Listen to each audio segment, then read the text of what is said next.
विदेश मंत्री doctor S Jaishankar ने पाकिस्तानी आर्मी चीफ वसीम मुनीर को बताया मजहबी कट्टर इंसान। कहा उनके मजहबी तकरीर के 5 दिन बाद पहलगाम हमला हुआ। विदेश मंत्री डॉक्टर एस जयशंकर ने भारत और पाकिस्तान के बीच सीजफायर में अमेरिका की किसी भूमिका से इनकार कर कहा दोनों देशों के बीच बातचीत के बाद युद्ध विराम। डीएमके सांसद कनिमोई के नेतृत्व में सर्वदलीय प्रतिनिधिमंडल रूस पहुंचा। कनिमोई ने कहा रूस हमारा रणनीतिक साझेदार, इस समय रूस से संपर्क करना महत्वपूर्ण। यूएई के मंत्रियों से मिलने के बाद बोले श्रीकांत शिंदे, आतंकवाद के खिलाफ भारत की लड़ाई में यूएई ने अपनी प्रतिबद्धता जताई।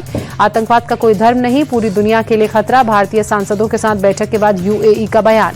टोक्यो में जापान के विदेश मंत्री से मिला सर्वदलीय डेलीगेशन। आतंकवाद के खिलाफ भारत के कदम जो उठाए गए और ऑपरेशन सिंदूर पर दी गई जानकारी। संजय कुमार झा ने कहा जापान ने आतंकवाद के खिलाफ कार्रवाई को जरूरी बताया, भारत के उठाए कदमों की भी सराहना की। ऑपरेशन सिंदूर पर सियासत जारी। बीकानेर में प्रधानमंत्री मोदी के भाषण पर राहुल गांधी ने निशाना साधा, बताया खोखला। पूछा कैमरों के सामने ही आपका खून क्यों गर्म होता है।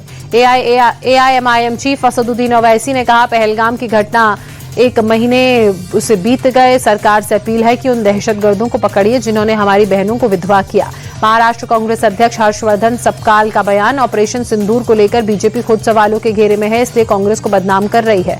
ड्रोन वाले बयान से पलटे कांग्रेस नेता विजय वडेट्टीवार, केंद्र और राज्य सरकार पर निशाना साधा। कहा आज सवाल पूछना देशद्रोह हो जाता है।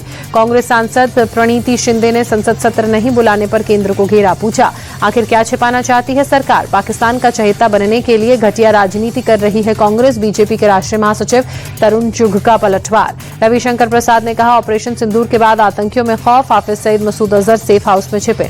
यूपी के सीएम योगी आदित्यनाथ का पाकिस्तान को क्लियर मैसेज। कहा भारत की तरफ आंख उठाकर देखने वाले को उसी की भाषा में जवाब दिया जाएगा। बीजेपी सांसद अनुराग ठाकुर की पाकिस्तान को चेतावनी। कहा आतंकी हमला किया तो जनाजा उठाने वाले भी नहीं बचेंगे।